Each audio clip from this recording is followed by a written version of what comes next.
easiest part, because this is where you actually follow the same pattern over and over. Here you have to understand those numbers. Here you simply follow the pattern in that part. So if you can write a pattern for yourself, if you can write this somewhere just to check whenever you need to do type 3, then it should be enough help. Alright, so now we have 20 exercises for integrating rational functions and 20 exercises all together in general. That's for 2 days, for today and for Thursday. Alright, so let's have a look at number 1 and number 2. Those will be type 1, type 2 partial fractions. In exercise 1 and 2, they are simple. They are very simple. Exercise 3 is again fairly simple. You have to factorize it. Alright. Exercise 1:1. Exercise 2 has no number, but it's this revision part. Exercise 1:1. X minus 10 over x squared minus 4 dx. It's a quadratic in the denominator, but I can see that I can factorize it. So it's not my magical quadratic. It's not my quadratic that will end up as a logarithm like this. This can be factorized. So of course I'll do it. It's x minus 10 over x minus 2 times x plus 2 dx. So now I go somewhere else. Usually, actually, I really prefer to draw a line and do this somewhere aside and then go back and finish the integral.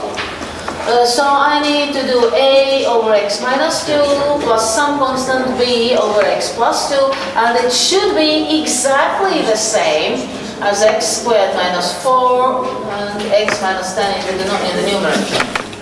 So to bring them back on the same line, I need those extra factors. I need to multiply a by x plus 2 and b by x minus 2.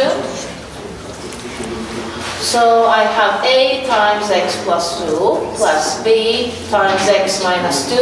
I don't care about the denominator because it's already done. What I care is this. I care about x minus 10 because the numerators have to be the same. The denominator will be the same, but the numerators are the ones that actually matter. And for this, there are basically two possibilities. The first possibility is this has to be true for all values of x, so you can choose some nice x values freely. 2 or minus 2? Yes, 2 or minus 2. So if x is minus 2, then this becomes 0, and we have minus 4b equals minus 2 minus 10 minus 12. So from this, b is 3. Very nice. And if x is 2, then I have 4a, this becomes 0, equals 2 minus 10 is minus 8, so a is minus 2. Another possibility how to find these coefficients is open the brackets and combine the like terms with respect to the variable x. So it would become a plus b times x plus 2a minus 2b. It has to be equal to x minus 10. From this we see that the coefficients at x have to be the same. So a plus b must be 1 from here. And 2a minus 2b must be minus 10 from here. And solve the system like this. So that's another possibility. That's the second possibility. This works always.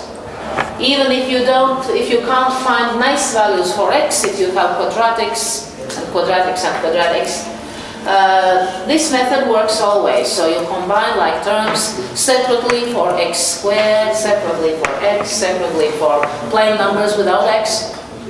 And those coefficients on the left side have to be exactly the same as the coefficients on the right. And so you can actually set up a system of equations and again solve it. In this case, a minus b is minus 5, and then that system is easy to solve.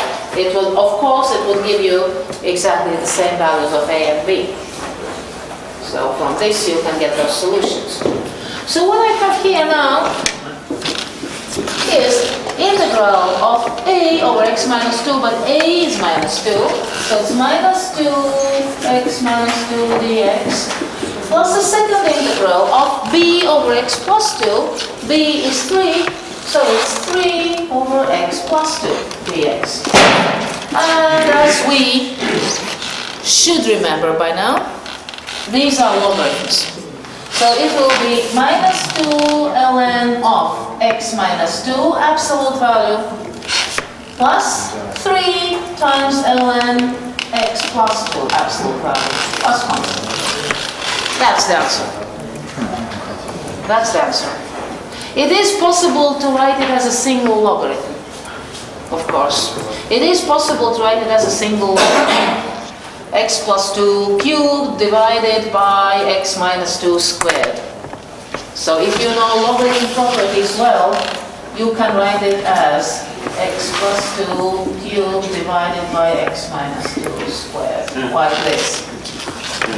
But that's logarithm properties. I'm not requiring it. Actually, this way it's easier for me to check and correct. So this is an extra step from algebra. If you do it, and if you do it right, you lose a mark, you lose a point, so perhaps let's be content with this. Those who need more algebra, those who need more mathematics are able to do this, hopefully. And those who don't need it, don't need it.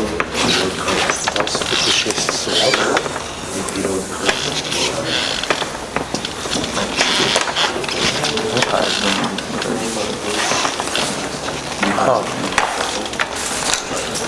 I was taken hostage. She didn't let me go. She didn't want to let me go. Alright, second one. 1, 2. Integral 2x over x minus 3 squared dx. It sort of looks very similar to the previous one, but the similarity is superficial. Because there you have x squared minus 4 that can be factorized. Here you have something already factorized. You have a full square here.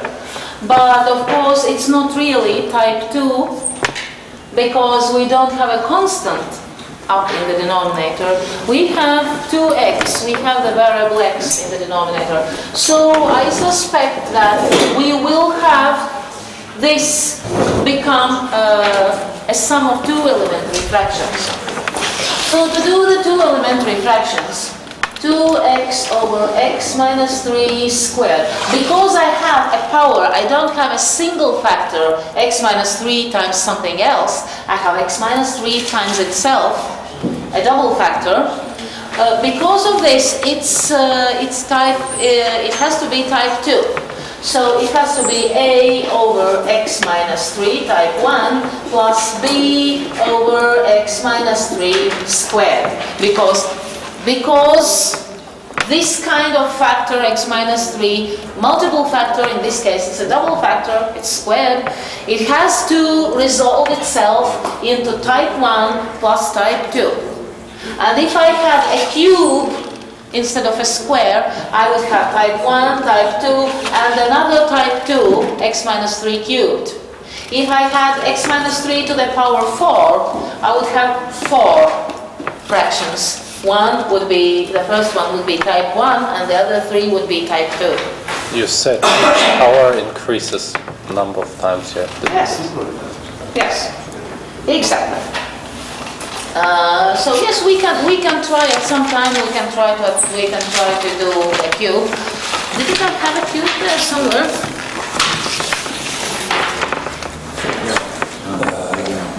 No. Well, I shall have to invent one. I will need to invent one then. You have one in the denominator. Where? 10. In number 10. No, it's the numerator, it doesn't work. I need one in the denominator. Okay, but for this. So obviously to make it all on the denominator, x minus 3 squared, I only need to multiply this by x minus 3. And then I will have a times x minus 3 over x minus 3 squared plus b over x minus 3 squared. So a has to be multiplied by x minus 3 to achieve the same denominator. Plus b equals 2x for all values of x. Actually, from this, I would say it's pretty obvious what the a value is.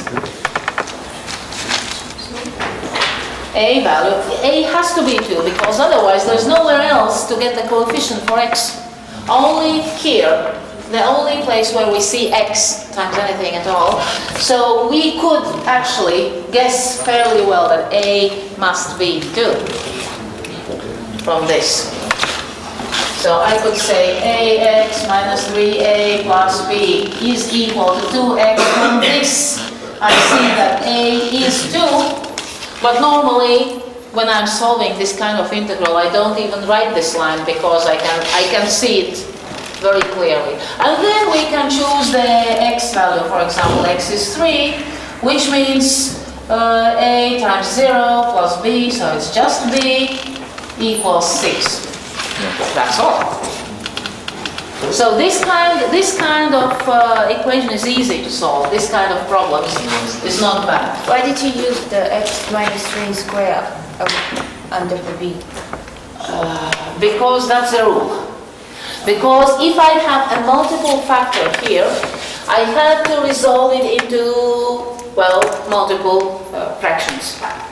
So if I have a square, I need to take this and this. The difference is here we might not have a single constant. If I have a constant there, I don't have to do anything more.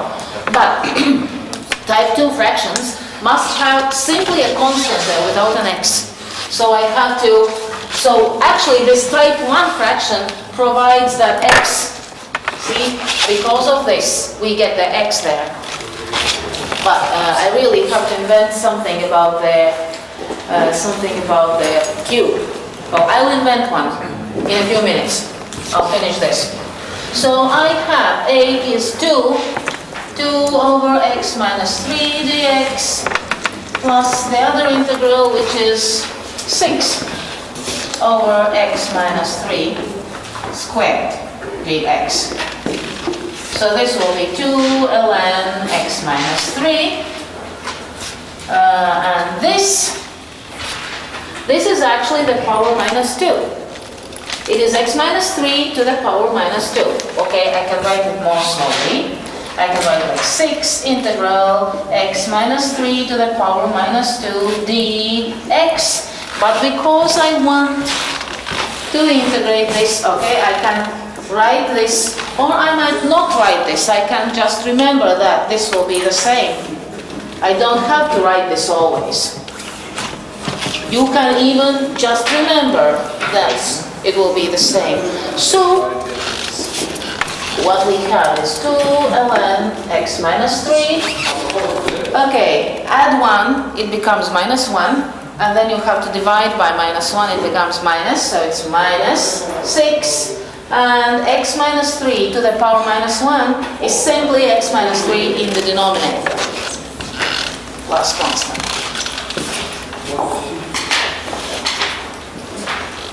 It's like this.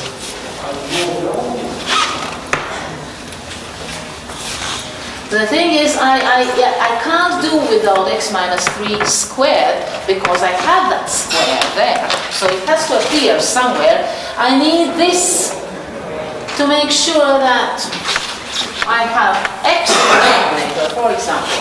Alright, so let's try a cube. Let's try a cube. Let's have x plus what?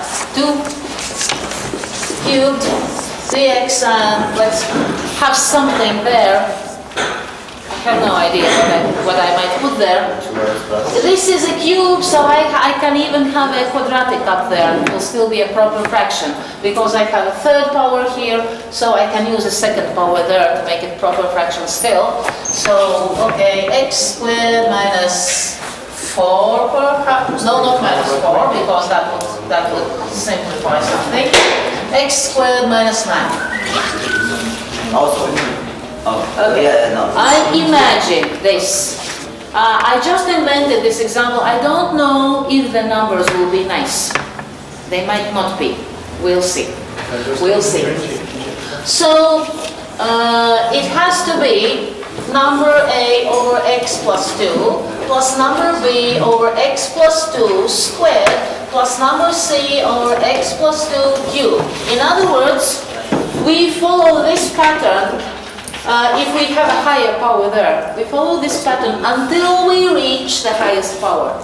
So if I have a fifth power here, I would have 1, 2, 3, 4, 5 terms like this. That's the rule. It can be proved, it can be shown that any proper fraction like this can be resolved into n type 1 and 2 elementary or partial fractions. Of course, if we are lucky, some of these coefficients sometimes might be 0. Might or might not. So definitely this is not going to be 0 because otherwise we lose the third power, we lose the cube. So this is not going to be 0. But sometimes A or B, sometimes, but then we would have just a constant there.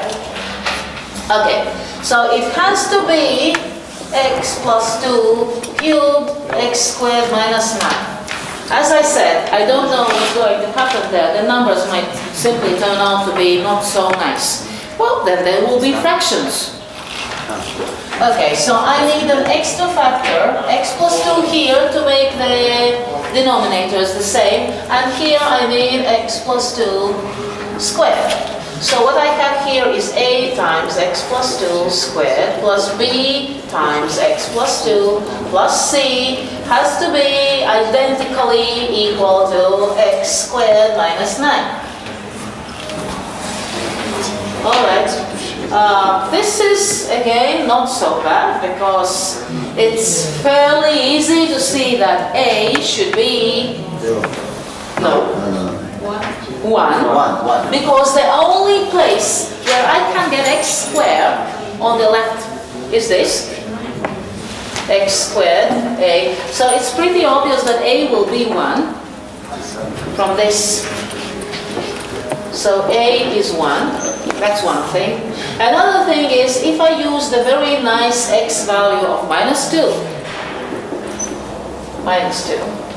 Then I have this equal to 0, this equal to 0, and I see that C has to be equal to 4 minus 9 is minus 5. So that's another value I have already. And finally, to get B, well, I need something. I think to make this nice, it would be good, for example, to have x equal to minus 1, because then I have 1 here and 1 here. So I try to find nice x values for which these numbers and the brackets become as small as possible, as simple as possible. So if x is minus 1, this becomes 1, this becomes 1. So I have A plus B plus C, 1 minus 9 is minus 8. So it's 1 plus B minus 5 is minus 8. And B is... We are so lucky we got integers. We didn't get any fractions. We are really lucky. So minus 4, so B is minus 4. And so this integral can be resolved into 3 integrals. A is 1, so it's 1 over x plus 2 dx. Minus integral 4 over x plus 2 squared dx. Minus integral 5 over x plus 2 cubed dx. So this is what we do when we have a cube in the denominator. If we have a fourth power in the denominator, we do basically the same thing But we would need one more action because we would have one more term here. Yes?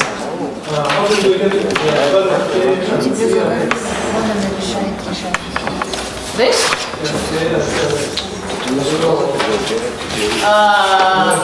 How did we get x? This one? This? I just invented it. Because I see that if I take x equal to -2, this will become 0, so the equation will become simpler. I choose some nice x values, because the rule is that if we have this identity, it means it has to be true for all and any values of x. So this means I can choose values of x that suit me. And this suits me fine because it makes the first two terms equal to 0. That's why -2 is my first choice for x. And then I choose -1 because it makes this number nice, just 1. Because I prefer small, nice numbers because I want this equation to be simple. So the x values are chosen. So these values are always chosen. Choose any x and put it into both sides of that. And I also didn't understand, how did you get a equals 1? A equal, from this? Yes. Okay. This would resolve as x squared plus 4x plus 4. So this is the only place in the whole equation on the left side where I actually can get x squared. Only here I can have x squared. And here I know that x squared has coefficient 1. And because both sides have to be, so okay, it would be this. Both sides have to be identical. There's no other possibility. A has to be 1 to give 1 here to this term. That's how. That's how. Or, as I said, the other possibility, you can combine like terms. So when you open these brackets and everything, you see that you have ax squared plus, now for x we would have 4a plus b x. And here we would have 4a plus 2b plus c plus 4a plus 2b plus c, the three terms without any x values. And it still has to be the same, x squared minus 9. So I see that the coefficient of x squared is 1, a is 1. Then this has to be 0 because there is no x term on the right. And this has to be minus 9. Because these coefficients on both sides, they have to be identical. And here I have 0x, that's why this must be 0. Here I have minus 9, so this must be minus 9. Here I have 1x squared, therefore this has to be 1. So this is simply a second method, which also always works. It's just that sometimes it's a bit messy to do this. Open the brackets, combine all the terms, and then you have to solve 1, 2, 3, a system of 3 equations. It might be 4 if it's more complicated. So this method is to be preferred because it's more simple. It's also more logical. For those who prefer to follow plans and formulas and algorithms and rules instead of thinking logically, might prefer this method actually. More questions about this? 2 methods. So this was method 1, this was method 1, this part, and this is method 2. Okay, I know. 2 different methods. Okay. They are both, well, they are simply both the ways of solving the method that's called this method of uncertain or the method of indefinite coefficients. But how we solve this? It's just this. 2 ways at the moment. So we might choose any values of x that we like, and we prefer to choose those values which make this expression as simple as possible.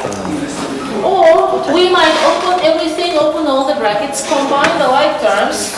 We see the coefficient of x, coefficient at x squared, the free term, and they have to be identical to those on the right hand side.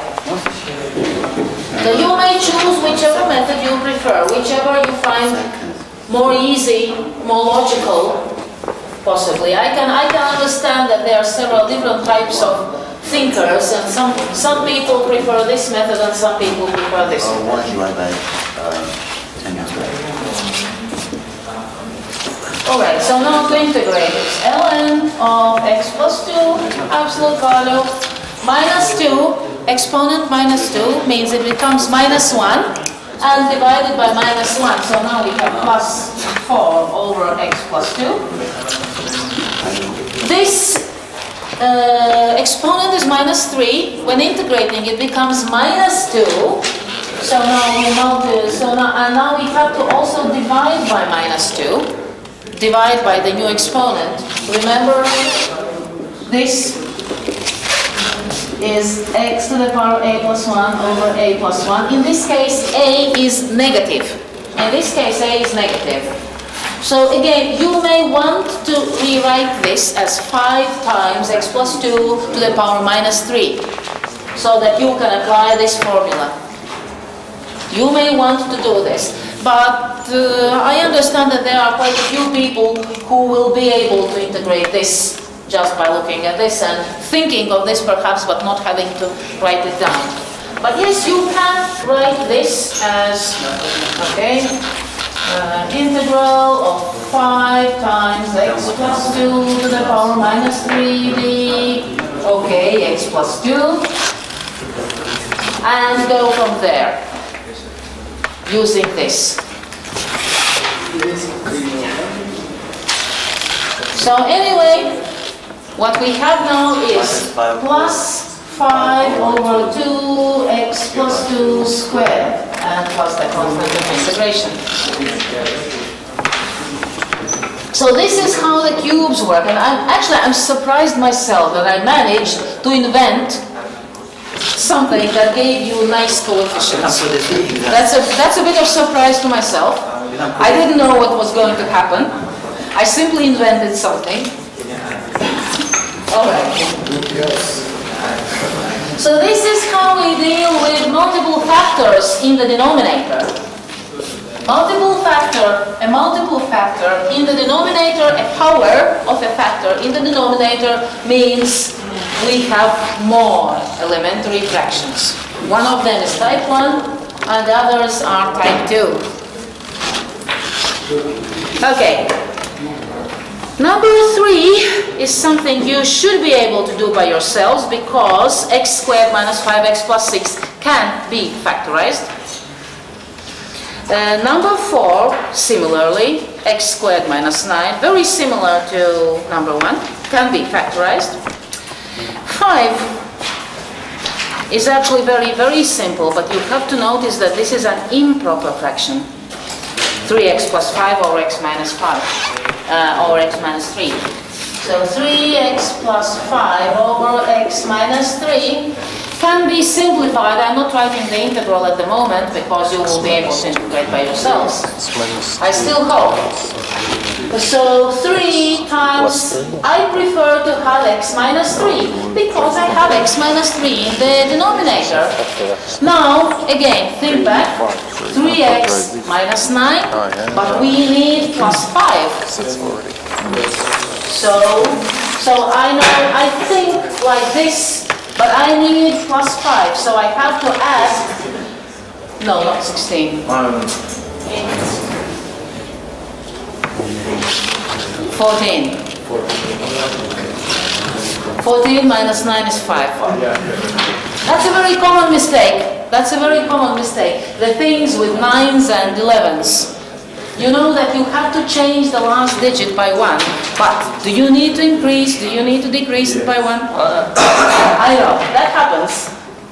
That happens. So it's 3 because if we divide this, it's simply 3, and then we have the leftover part, 14 over x minus 3, and this would be easy to integrate again. So you have to notice if you have improper integrals, first you need to resolve it into a polynomial or a constant and a proper fraction, and then move on to resolving into partial fractions if necessary. What else? 6, very similar. 7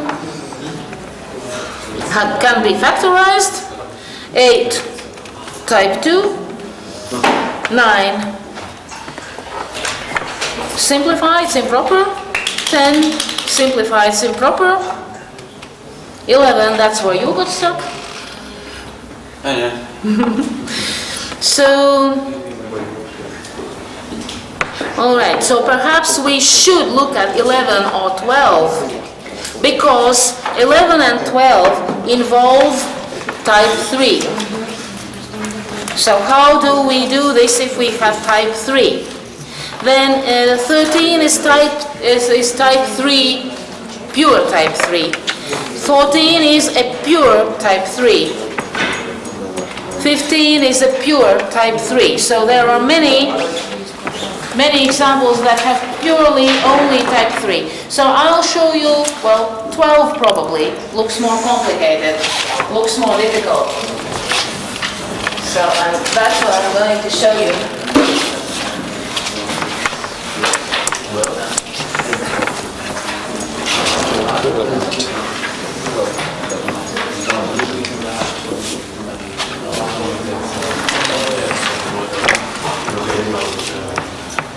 Alright, 2x squared minus 3x over x plus 2 and x squared plus 3 dx means that I have type 1 a over x plus 2 plus this will give us a type 3, so it will be bx plus c over x squared plus 3. The thing is, it has to be x above the line because we need to make those partial fractions, let's say, as proper or improper as possible. So the greatest possible power in the numerator, while still keeping it a proper fraction. So I can't use simply a constant c because it might give me an opportunity to make a mistake. And it has to be 2x squared minus 3x. So I have to multiply this by x squared plus 3. I have to multiply this by x plus 2.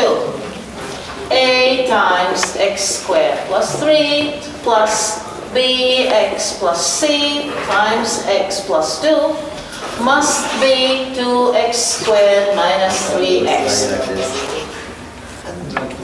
Now, yes, we can, let's say, if we take x something, so what values for x could we take? Minus 2 would be the best one. So if x is minus 2, so we choose this. We decide that it would be a good value because that makes this whole part become 0. Yeah. So I have 4 plus 3 is 7a equals, this part is 0. Now I have 2 times 4, 8. Minus 3 times minus 2 is plus 6. 8 and 6 is 14. So a equals 2. That's one thing. Now, for the rest, 1, okay. If x is 1, then I have 4a plus 3 times b plus c equals 2 minus 3 minus 1. And a is already 2, so I know that. So 3 times b plus c equals minus 1. Minus 8 is minus 9. So b plus c is minus 3. That's not so bad. I only need one more equation. 0 or minus 3? 0 probably. So if x is 0, then I have 3a plus c times 2 only. Take 0, that's nothing. Is 0. Okay. So if a is 2, 6 plus 2, c is 0, then c must be minus 3. And that means b, we are in luck, b is 0. b is 0, so we don't have this term in the end. That's good. So this becomes a 2 over x plus 2 dx minus c is minus 3 minus 3 over c, this x squared plus 3. So this will be 2 natural logarithms. And this will be the arctangent. A pure, clear arctangent 3 is, of course, square root of 3 squared. So I factorize minus 3 divided by square root of 3 arctangent x over square root of 3 plus c. And this, of course, this becomes simply square root of 3, this part. So, of course, in the last line, I would write simply square root of 3 there. If we use that second method for the coefficients, then I would have ax, so x squared, okay, I see. X squared would have a coefficient a from here and b from there, a plus b. X squared now plus, what about simple plain x? Nothing from here, 2b plus c. 2b plus c times x, 3a plain constant, 2c plain constant, 3a plus 2c, and it has to be 2x squared minus 3x, from which I conclude that a plus b must be equal to 2b plus c must be equal to minus 3, and 3a plus 2c must be equal to 0. The last one is basically the same that we had. B plus c, this makes it 2b plus c, but, well, after math 1, you should be able to solve a system in 3 variables by whatever method. But, so it's up to you. I'm showing you the second method so that you can choose, depending perhaps on the situation. So this was simply the first method, this part. This part is the first method, and this part is the second method. You may choose, you don't have to do both. Yes? Yeah. Can you explain how you organize the second method? Just like this. We take this, you open the brackets, then you combine like terms by powers of x. X squared, x, and no x at all. You simply combine the like terms. First you expand, you open the brackets, and then you rearrange it. Take x squared out of brackets, see what coefficients remain. Take x out of brackets, see what coefficients remain, and the leftover stuff. 3 lines equal? Which? Has to 3 be lines, equal. identically equal. Identical means for all values of x. So if I write a simple equality, sometimes it still means the same equality, but these 3 lines, I use it to emphasize, to stress that it is identical, meaning it must be true for all values of x. If I write a simple, the simple equality sign, it might be mistaken for an equation where you have to find x. But that sign is to stress that for all values of x, this must be true. It's not an equation to be solved for x. It must be true for all variables, for all values of the variable x. That's an identity. An identity like a plus b squared is identically equal to a squared plus 2ab plus b, which means for all values of a and b, this is true. It's not that you can solve it and find for which values. It's always true. That's the identity sign. It's simply stronger than the normal equality sign. It means basically the same thing. Why we should use that? You don't have to. Okay. You don't have to. You don't have to. I'm using it to stress. This actually means for all x. It has to be true for all x. Equal for all x. 3 lines. But you don't have to write it like this. I'm using it when I want to stress this point. When I want to emphasize that it must always be true. Both sides must always be equal. For all values of x, they must be equal. Not for some equal and for some other not. That's the point. But it's not strictly necessary as long as you know what you are doing.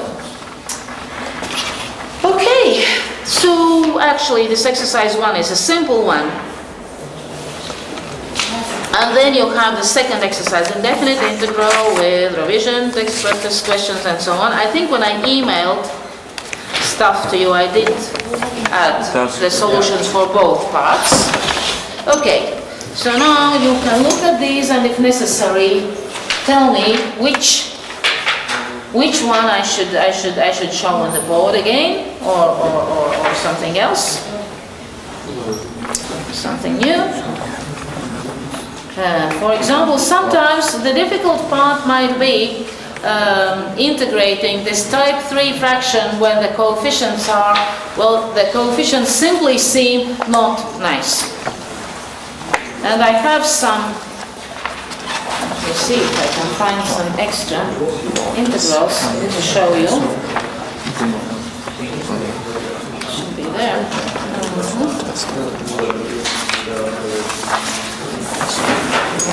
Good, they fetch this with dirty hands. This doesn't work because mn is plus 7 and because it's mn 2 it's plus 14 remaining that's plus 7 so it doesn't work. This one. He still has a good movement or what? No, stand. Do I have a test? So I didn't know some of the things too actually. I did correct because I had I only have so many things we don't have because I had at least. Yes, of course. Here Trotzdem schon weiter. Okay. Yeah, so here is, I understood why you did do that. And here in the answer you got This I had and I could. It was not right. Let me see. It's all three. It's in a trade. Sine cube over cosine, sine squared over minus cosine squared, d cosine. So that's what you forgot. You forgot that this is cosine x. I don't have that. And then, of course, u du, it is u squared over 2. It's simply when you copied the differential, you forgot to copy cosine. And here, what is the trick What is the trick related? So yes, you use this. Du is d2 dx. Don't forget, if you have d on one side, you have to use d on the other side. Which simply means that if you want to change dx into du, it's d2 divided by 2. And that x from this will be u minus 5 over 2. Yes, I said. So now I change this into 7 minus 5 over 2 If you think times about u to the 6 now we have times 3u over 2. correct like this or is And now if you take 7 over what I 4 didn't know outside, is that I should have this 4 in becomes because u CL minus is 5 minus times 1. u to the 6 This du, is which is very plus simple 4. to integrate when you open the So I brackets. had to add The trick is chlorine the power so it is, equals out. let's say, So it equals complicated expression I like didn't know this. We are simply got switching stuck on this part. on this one, making this a single variable and this a It's like a composite variable. So we are simply So and then changing you this will be a can simple change variable and this will be that kind of expression. And that's easier to integrate because the power is high. upside to here? So in the first example, so two upsides. here you said that Yes, because you see these are